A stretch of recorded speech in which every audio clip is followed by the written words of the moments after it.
Hey everybody, it's Angie and welcome to Hot and Flashy. Today's video is an update to my skincare routine. Now, I recently posted my full skincare routine in two separate videos. I did a morning routine and an evening routine, and in those I showed you all the products that I use, along with insert videos of exactly how I use them, what parts of my face I apply them to, what order I put them on, if I wait or not. And the thing is, not a lot has changed since those videos. I put them out in January. It's now May. So it's only been 4 months since then, but so many people have been asking me to update my skincare routine lately that a few things have changed, so I thought I would go ahead and show you that, but not in as in-depth or lengthy video as those two were. So if you haven't ever seen my complete skincare routine, I'd recommend that you watch those two first, or watch this one first to see what the changes are, and then go watch those two, okay? And I'm going to put the links here and here. So this will be the morning, this will be the evening. They will open up in a separate box. So if you click on them now, you can continue to watch this video. They'll open up somewhere else on your screen, hopefully, and then you can go to them afterwards, okay? First, let me apologize for my scratchy voice. I had a wicked bad cold the last couple of days and I wasn't able to make any videos, which is why I didn't post on Tuesday this week like I normally do, but I'm feeling much better and I'm back, but my head's still a little stuffy because of all the pollen out there. And so let's get started with the skincare routine. All right, for my morning skincare routine, I am still using the same cleanser every morning. Basically what I do is I get up and I either work out or not, like every other day, and then I take a shower. And so this is the cleanser that I use in the shower. I use two different face cleansers, and people often ask me why I use two different face cleansers, and basically it's because of the packaging. This is a big package and I like the pump for in the shower, but I wash my face at night at my sink, and so I needed a separate one at my sink anyway, and I wanted to try a different product, and I tried that one and I liked it. So that's why I have two different ones. It's mainly because this one is no good for travel, so it just lives in my shower all the time. My nighttime one is the one that I take with me when I go on trips, and the one that lives on my vanity. So that's the answer to that question.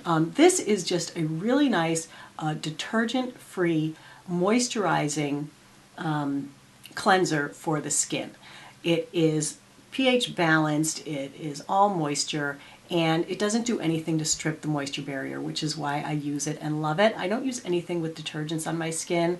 I don't really think that they're very good for you, and where my morning skin washing, it's either I've gotten out of bed or all I've done is work out. It's not like I'm trying to remove makeup or anything, so it doesn't really have to be a super aggressive cleanser. So that's why this is great for the morning, because it's just like to get the, the dust motes from sleeping off my face and stuff like that. So that's my morning cleanser, and that is the same.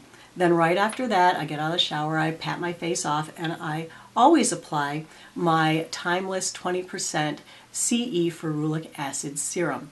This is the one that I've used and loved for years, and I always have a coupon code for you guys, and that's below the video that you can use if you're interested in purchasing this. It's only $24.95. It's only available on the web. It is not available in stores anywhere, so you have to order it. I don't recommend ordering from Amazon because the Amazon reseller is not Timeless and they jack the price up, but going directly to the Timeless website and putting in my code, you can purchase this for $5 off of its normal price of $24.95. It's a great product.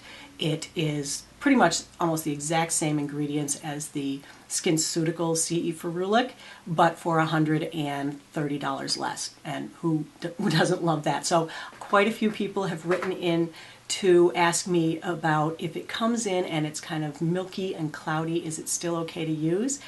It is. The thing with Timeless, and the reason I love it so much, is that vitamin C is a very unstable molecule, and it degrades very quickly when exposed to light and air. So where it is in this dropper container, every time you open it and close it, it's exposed to light and air. So that's why it really only lasts for like 3 months, and then it goes off. When it goes off, it turns yellow or brown, and when you see that, it's no good and you shouldn't use it anymore. But if it comes in and it's like thicker, or a little bit whitish, that's fine. It just means that it was just freshly mixed, which is what I love about this company, is they mix up the batches fresh and ship it out to you super quick. So it's not been sitting around on a store. It's not been sitting around on a store shelf for 3 months before you get it and it's already bad. It is the freshest it can be, given that it's a buy it on the internet and mail it to you product. So I had never received one before that was milky or whitish. Mine always came in clear and watery and perfect. But the last one that I received did come in a little milky and whitish, and it's fine. I'm using it every day, so not to worry, that is fine. Then I use the Timeless Matrixyl 3000 serum. This is a peptide. Peptides are great for aging skin. There's a couple of different peptides, so I use a couple of different peptides in my routine. So this is the peptide that I use in the morning. This has not changed. So far, nothing has changed. Then the next thing that I showed in the video was this Acacia Restoring Rosehip Oil, and I was using that on my neck. I was doing an experiment because when I was using my Retin-A, my prescription Tretinoin on my neck had become very red and inflamed and irritated, and I couldn't really use it on my neck anymore. But I had heard that, rosehip oil contained a lot of natural vitamin A. Any other kind of vitamin A, whether it's like a retinol like you see in a lot of the creams, or in this case something natural like a rosehip oil that contains some vitamin A, your skin has to convert it after it gets in there into all-trans retinol, which then your skin can use.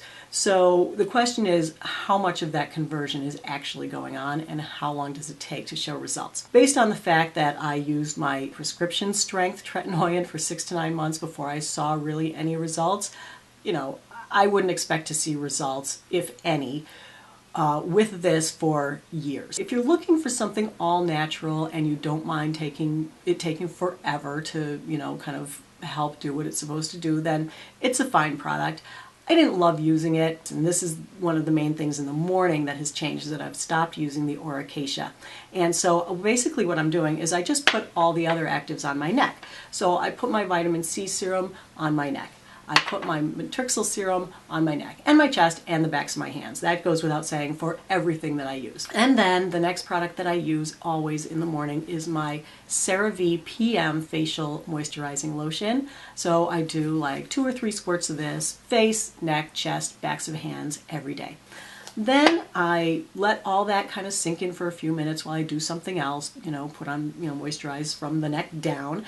Or whatever, and then I go ahead and put on my sunscreen. And in my previous morning skincare routine video, I had showed you that I was using the La Roche-Posay Anthelios 50 Mineral Tinted Sunscreen. And I actually used this in a few of my tutorial videos, and I thought it was great because, as it says on the label, broad spectrum, I thought I was getting full broad spectrum coverage from UVA and UVB rays out of this.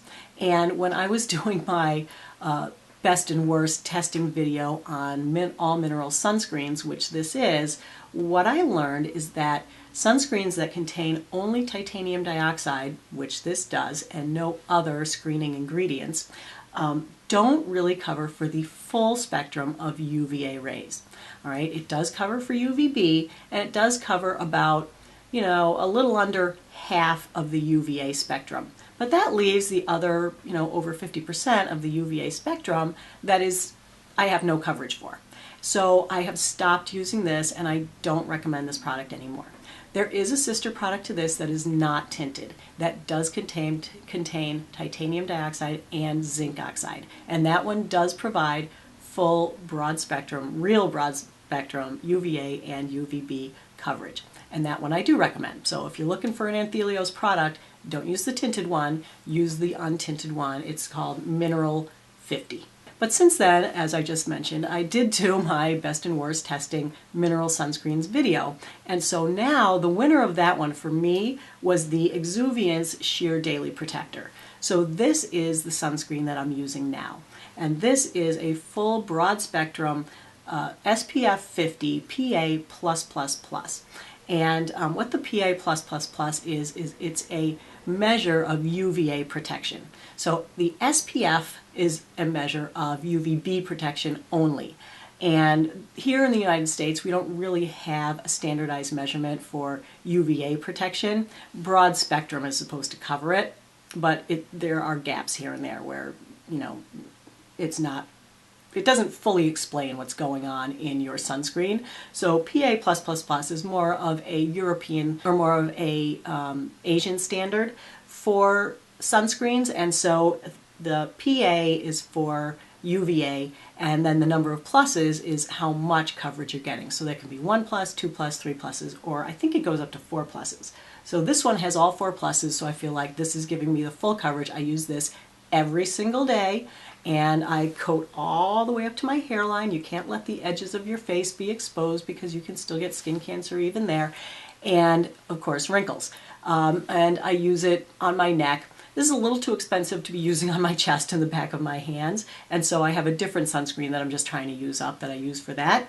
And then the other one that was the runner-up, that was an SPF 30, if you don't like to go the whole 50 route, is the Hydropeptide Solar Defense SPF 30. And this was a great one. It wore great under both liquid and powder makeup, and it looked reasonable on its own. Okay, so that is my entire morning skincare routine, and those are the 2 changes to it. In the evening, the first thing I do is wash my face and remove my makeup.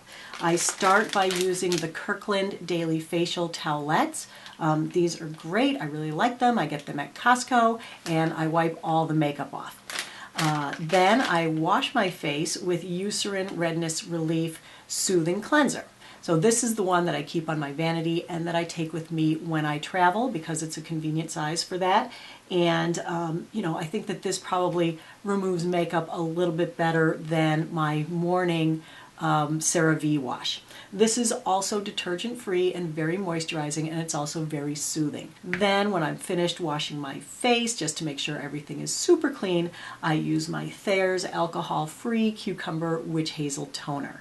I really love this product. I just wet a cotton round and wipe my face, and that takes off the last traces of makeup. This is a great product. I know a lot of people write in and tell me that the Paula's Choice people do not like witch hazel. They recommend against it.